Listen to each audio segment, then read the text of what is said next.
Bom dia. Você só está enfrentando o que Deus quer que você enfrente. Não reclama, não.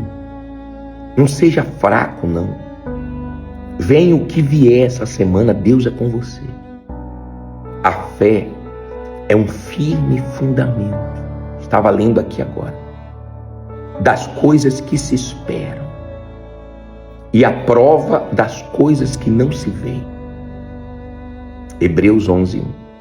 Seja firme na sua fé.